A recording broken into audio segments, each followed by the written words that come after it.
I bought an apartment during a market slump, $30,000 below what others had paid for the same layout. I had just finished moving in when Linda Carver, the neighbor across the hall, stormed over. Same unit, same building, yet you paid $30,000 less than we did. You need to make up the difference. I froze for a second. She took it as fear and raised her voice. If you had the guts to snap it up cheap, you'd better be ready to compensate the rest of us. Otherwise, don't expect to live here in peace. I looked at her, so self-righteous it was almost absurd, and I laughed. I had just been discharged from a psychiatric hospital. Threaten me? If anyone wasn't going to live in peace, it was her. I stared at the middle-aged woman with tight curls who had just barged through my door, demanding I pay her $30,000 to make up the difference. All the excitement of finally buying a place vanished. Ma'am, volatility in housing prices is just how the market works, I said, keeping my voice as steady as I could. The previous owner needed a quick sale, and I happened to catch it. That has nothing to do with you. She stepped closer, her voice turning sharp. How does it have nothing to do with me? Same layout, same building, so why did you pay $30,000 less than I did? Annoyance simmered under my skin. I remembered what the doctor told me when I was discharged. When conflict comes up, take a deep breath first, then reason it out. I took a slow breath. For you, the market was at its peak when you bought your unit. When I bought mine, prices had dropped. That's not on me. If we follow your logic, then if prices go up another $50,000 next year, are you going to pay me the difference? She planted her hands on her hips. Don't try to confuse me with all that nonsense. We live on the same floor. How can you feel okay taking advantage like that? My son's getting married soon. We need the money.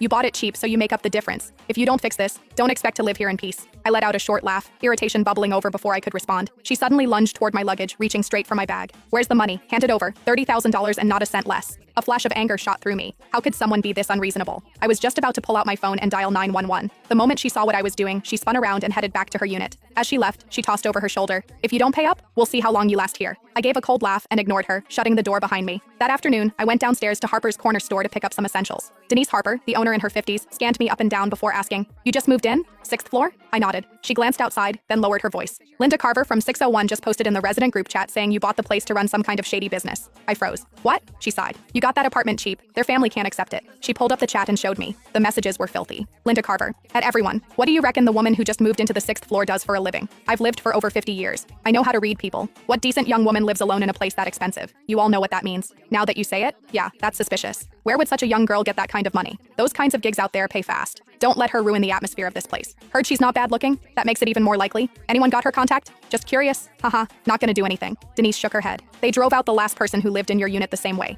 Even calling the police didn't help. They won't cross the line. They just make your life miserable every single day. As she handed me my things, I asked her to add me to the group chat. Sweetheart, just between us, if you can tolerate it, then tolerate it. Otherwise, leave as soon as you can. I took my things from her, holding back my irritation, and thanked her. Well, I wasn't afraid. I had just spent my entire savings on that apartment. Leave? I let out a silent, cold laugh. It was the first time I'd ever heard of someone trying to force a psychiatric patient out of her own home. When I got back upstairs, I saw a plastic bag hanging from my doorknob. Inside was a dead rat. There was a note in the bag. "This is the first time. Next time it'll be alive." I scoffed, tied the bag shut, and tossed it right back at Linda's door. I dealt with plenty